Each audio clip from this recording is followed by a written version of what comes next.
Kita semua tahu bahwa waktu di bumi berdurasi 24 jam, 1 jam 60 menit dan 1 menit 60 detik. Dan kita tahu bahwa waktu itu absolut atau mutlak. Namun, apakah kalian tahu bahwa waktu itu tidak absolut, melainkan relatif? Mengapa demikian? Waktu yang bersifat relatif pertama kali dikemukakan oleh Albert Einstein dalam teori relativitas khusus, di mana dalam teori ini Einstein menyatakan bahwa tidak ada keadaan diam atau gerak yang bersifat absolut, karena semua bergantung pada kerangka acuan yang digunakan. Untuk memahami bagaimana gerak relatif mempengaruhi selang waktu, kita perlu merujuk pada postulat relativitas khusus Einstein. Salah satu postulat utama dalam teori ini menyatakan bahwa kecepatan cahaya dalam ruang hampa selalu tetap bagi semua pengamat, terlepas dari keadaan geraknya. Dengan kata lain, hanya cahaya yang memiliki kecepatan mutlak terhadap semua kerangka acuan. Dari manapun cahaya diamati, baik dari pesawat, mobil, atau oleh seseorang yang tidak bergerak, kecepatannya selalu konstan, yaitu 3 dikali 10 pangkat 8 meter per sekon. Nah, kecepatan cahaya inilah yang menjadi dasar bagi banyak efek relativistik, termasuk dilatasi waktu. Konsep waktu dan kecepatan cahaya memiliki peran krusial dalam pengukuran jarak di alam semesta, terutama dalam bidang fisika dan kosmologi. Cahaya ini memiliki kecepatan yang sangat tinggi, dan meskipun manusia telah menyadari sejak lama bahwa cahaya tidak merambat secara instan, pengukuran akurat terhadap kecepatan cahaya ini baru dilakukan pada abad ke-17 dan ke-18, di mana terdapat beberapa ilmuwan yang berkontribusi dalam pengukuran ini, yaitu Ole Romer dari Denmark dan James Bradley dari Inggris. Dalam teori relativitas khusus, kecepatan cahaya dianggap sebagai batas maksimum yang dapat dicapai oleh energi atau informasi di alam semesta. Ketika suatu objek bermassa bergerak mendekati kecepatan cahaya, ia akan mengalami efek relativistik seperti dilatasi waktu. Apa itu dilatasi waktu? Dilatasi waktu merupakan konsep dalam relativitas khusus Einstein yang menyatakan bahwa waktu dapat bergerak lebih lambat atau lebih cepat bergantung pada kecepatan dan gravitasi.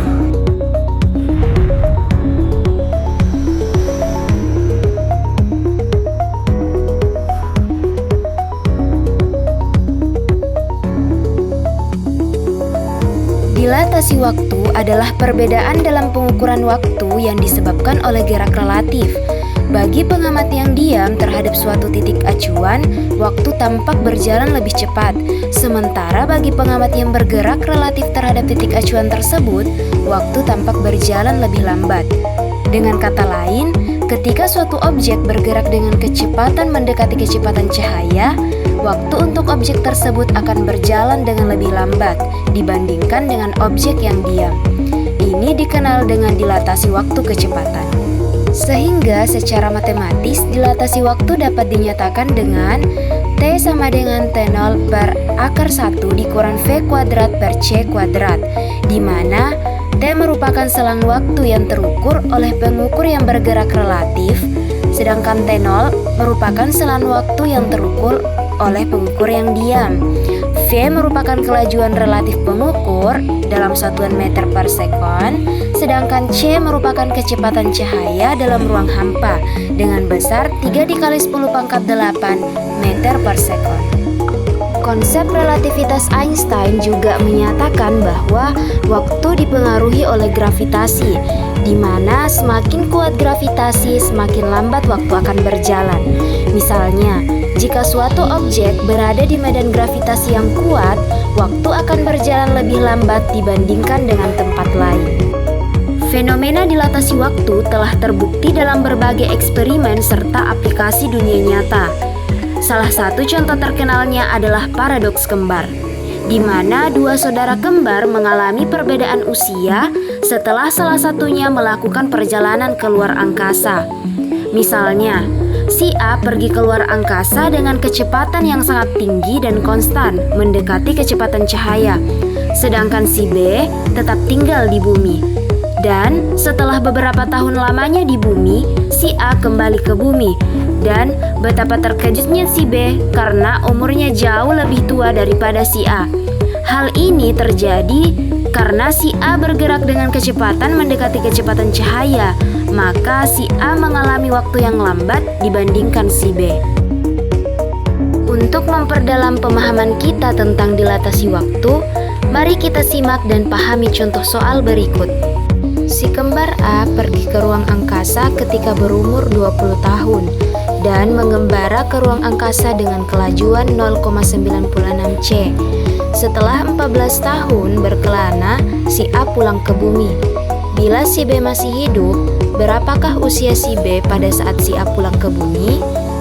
Untuk menyelesaikan soal tersebut, kita menggunakan persamaan dari dilatasi waktu, yaitu T sama dengan T0 per akar 1 dikurang V kuadrat per C kuadrat, di mana yang bergerak melakukan perjalanan adalah si kembar A. Waktunya diukur oleh pengamat yang ada di bumi. Diketahui umur A adalah 20 tahun dengan kelajuan 0,96 C dan waktunya adalah 14 tahun. Ditanyakan berapakah umur si B pada saat si A pulang ke bumi? Untuk penyelesaiannya menggunakan persamaan dari dilatasi waktu, yaitu T sama dengan T0 per akar 1 dikurang V kuadrat per C kuadrat, di mana 14 per akar 1 dikurang 0,96 C kuadrat per C kuadrat. Maka diperoleh untuk waktunya adalah 14 per 0,28 diperoleh T sama dengan 50 tahun. Sehingga umur dari si B adalah 20 tahun ditambah 50 tahun, yakni 70 tahun. Jadi usia si B adalah 70 tahun. Dari pembahasan mengenai dilatasi waktu, kita dapat memahami bahwa waktu bukanlah sesuatu yang mutlak, melainkan bergantung pada kecepatan dan gravitasi, serta kerangka acuan pengamat. Fenomena ini telah dibuktikan melalui berbagai eksperimen dan memiliki dampak nyata dalam kehidupan, seperti pada sistem GPS dan perjalanan luar angkasa. Dengan demikian, dilatasi waktu bukan hanya konsep teoritis, tetapi juga fenomena yang berperan dalam pemahaman kita terhadap ruang dan waktu di alam semesta.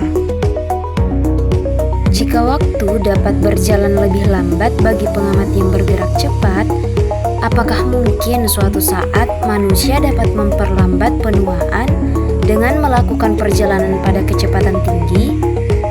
Bagaimana implikasi konsep ini terhadap eksplorasi luar angkasa dan kemungkinan perjalanan bintang di masa depan? Mari kita terus mengeksplorasi dan mempertanyakan bagaimana relativitas waktu dapat mengubah cara kita memahami dunia.